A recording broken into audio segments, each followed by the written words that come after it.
long day.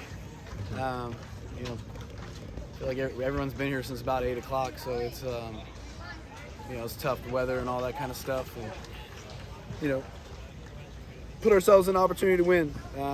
But you know, 2 plays defensively led to five unearned runs, and you know, obviously we're running on fumes here a little bit with the arms and stuff, trying to get ready for next week. So you know, it's tough. We had a chance and we just couldn't close it out.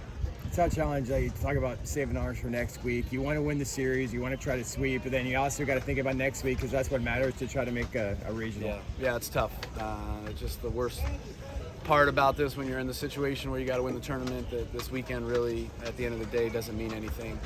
You got to try to stay healthy and line up as many healthy and arms and rested arms as you probably can going into Tuesday, and you just don't know when you're going to play. And with weather or obviously winning and losing and all that kind of stuff, like, you're just trying to give your guys enough rest and feel like you're 100% going into that. So it's tough, but at the end of the day, you still gotta be able to get outs and make plays and find a way to get the job done. We just couldn't do it. So you ended up going 6 pitches 2 days ago, and then you have to come back tomorrow morning. Just, can you talk about kind of what was going on and how that ended up? Yeah, I mean, it's just unpredictable weather. We thought we were going to make it and at least get half the game in, and you know, trying to avoid playing a doubleheader today. But it just blew up really fast and got here a lot quicker than we thought, and then sat on us. And even then, we thought when it went down that we maybe an hour and we'd be back on the field, and it just never stopped. It just kept blowing up and sitting on us.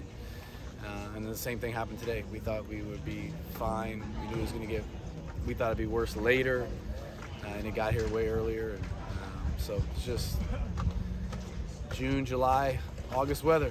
Just came a little early this year. How does that impact Rudy's schedule now? Because he only went 6 months. Not really a ton. I mean, he wasn't going to go very much. So I mean, it was just going to be a 1 or 2 inning deal, and you know, 6 pitches kind of sucked. I might try to get him in there tomorrow just to get a couple hitters in, just to get on the mound and do that. And you know, I haven't. I mean, depends who we play next week, you know, and what CGR and all that kind of stuff, and who we're playing. So you know, just trying to leave all the options on the table to be able to pick the best matchups when we find out who we're playing. So just trying to keep everybody rested. I think with the win, aren't you locked into that 4-5 game on Tuesday at 9 a.m.? Yeah, I think we are. Now with the loss. At least that way, it's a consistent schedule. You're never going to play at 9 a.m. You're not playing the late game where maybe it's delayed, or there's weather, or there's something. Sucks. So it does make it easier for that. You know, if we could have won this game and then won tomorrow, then we would have moved it. We would have moved up a spot. But I think we're locked in now. So, but yeah. So I don't know the other scores, so I don't know if we're locked in to play Cincinnati yet. But obviously after tomorrow, we'll try to figure out, you know, best matchup for that game and then kind of go from there. So what's the plan for tomorrow? Is it still 6 o'clock? And yeah, I think it is. I think there's there's weather going to come in like early afternoon. So hopefully it'll get out of here and we can play tomorrow night. What do you say to the team after going for such a long time today? Yeah, I mean, it was tough day for both teams. But you know, you can't give up 13 runs in the 9th inning in 2 games. It's really hard to win. Thanks, guys. Appreciate it. Thanks a lot.